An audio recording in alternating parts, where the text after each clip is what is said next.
L'histoire du cinéma de Maurice Bardèche et Robert Brasillac fut pendant longtemps le livre de référence du cinéma de la première moitié du XXe siècle, et à ce titre, il fut plusieurs fois réédité. Lors de sa seconde édition, en 1943, François Vineuil en faisait la présentation dans Je suis partout, daté du 9 avril 1943. Texte intégral, à l'exception de quelques mots remplacés par un bip sonore en raison de la censure sanctionnant le délit d'opinion. Si j'étais critique littéraire de métier, il me semble que depuis que nous en sommes à la crise du papier, j'aurai bien des scrupules.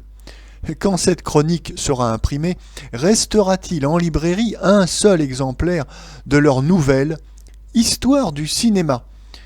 Cependant, je veux penser aussi qu'il peut exister quelques centaines de lecteurs des plus neufs et des plus jeunes, surtout, qui ne connaissent pas la parution de ce livre, que ces lignes inciteront à le rechercher et qui auront la bonne fortune de mettre la main dessus.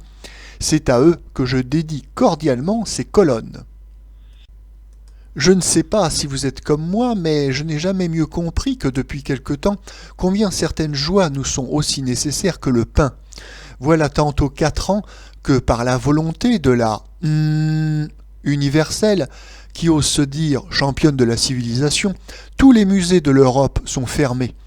Avouez que, pour un homme à peu près digne de ce nom, c'est autrement intolérable que de boire de l'eau 5 jours sur 7.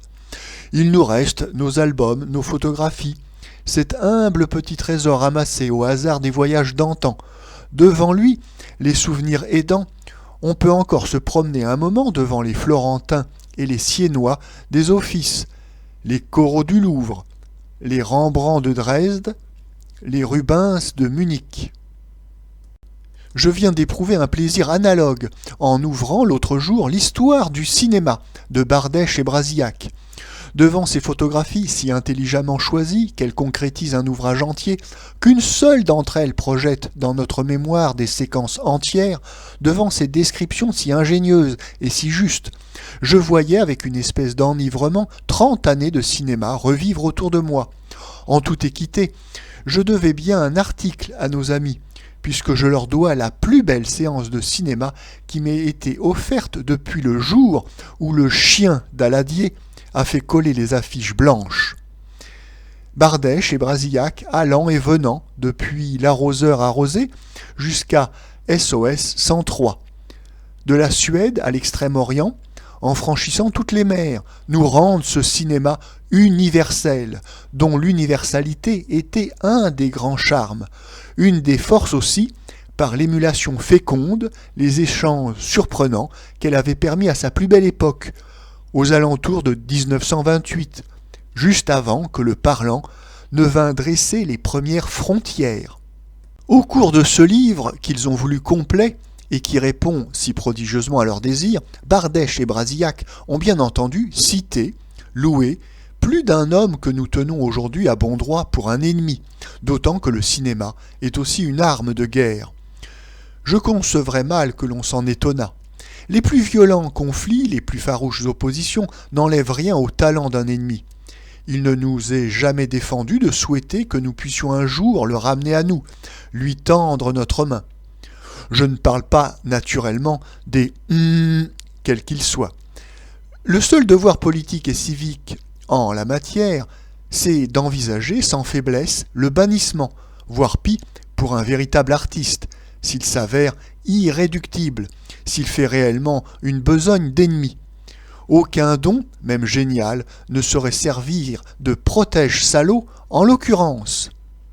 Nous avons vu trop de poètes, d'écrivains, de savants, d'artistes s'abriter derrière leur prestige pour se conduire en malfaiteurs. La civilisation ne meurt pas parce qu'un certain nombre d'hommes doués expient dans une prison leurs crimes ou leurs sottises. Ce qui est bien plus grave, c'est de vouloir oublier ce qu'ils purent apporter de neuf, de hardi dans leur art, ce qui n'appartient point en somme à eux seuls, mais à l'humanité entière. Ce sont ces oublis, ces cassures-là, qui peuvent créer d'affreux dommages dans une civilisation. À ce titre, nous dirons que, dans le cataclysme actuel, le livre de Bardèche et de Brasillac constitue une oasis de civilisation, qui n'est point seulement délicieuse, mais fort utile. J'ajoute que l'on nous a souvent traités de fanatiques et de sectaires. Fanatiques, nous le sommes, et nous en sommes fiers. Sectaires, je voudrais bien que dans les clans qui ont usé de cette épithète, on pût me donner un seul exemple d'une liberté d'esprit, d'une sérénité de jugement aussi parfaite que celle de nos deux amis. La première version de l'histoire du cinéma date de 1935.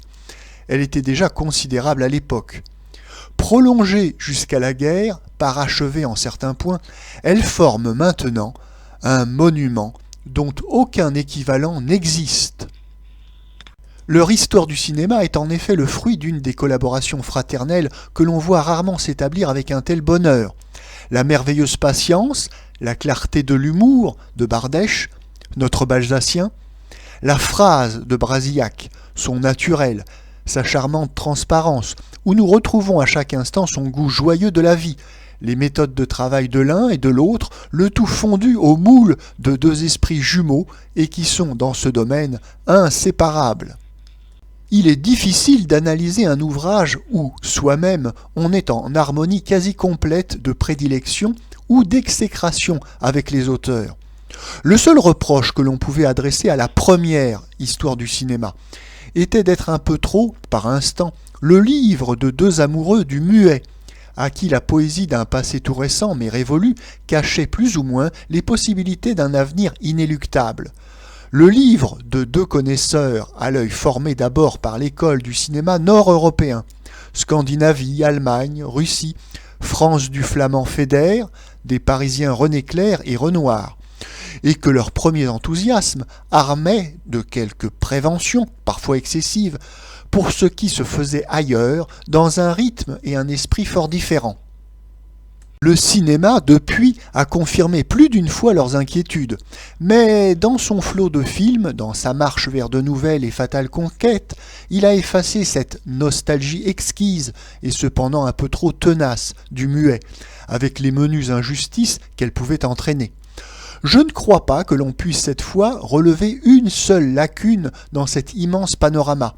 Pour ma part, en tout cas, l'érudition de Bardèche et de Brasillac me confond.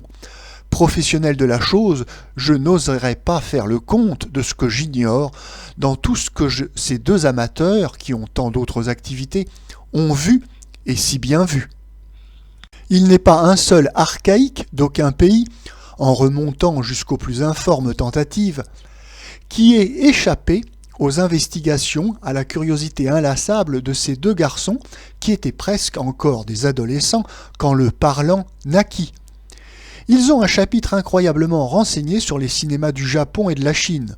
Je ne parle pas des Italiens de 1910, des Scandinaves de 1920, jusqu'aux plus modestes, qui leur sont aussi familiers que nous peut l'être la production de cet hiver.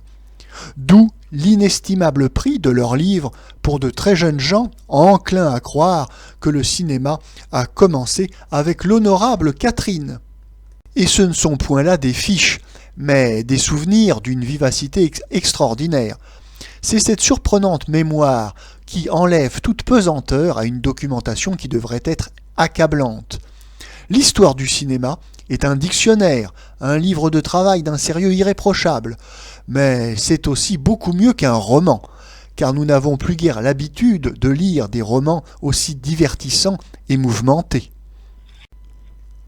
Au long de ces pages si denses et d'une démarche pourtant si légère, nous revivons, avec ses incidences cocasses, ses défaites, ses victoires, la lutte pour son autonomie d'un art qui n'a qu'un malheur, celui de coûter trop cher, de subir de ce fait la tyrannie des commerçants et des financiers. Qui ne donnerait raison contre les capitalistes à Maurice Bardèche et Robert Brasillac? Leur position est d'autant plus solide que, s'ils se penchent avec une patience que j'admire sur les plus naïfs essais des chercheurs, des bricoleurs, ils ne sacrifient à aucun ésotérisme esthétique. Ils voient les choses telles qu'elles sont.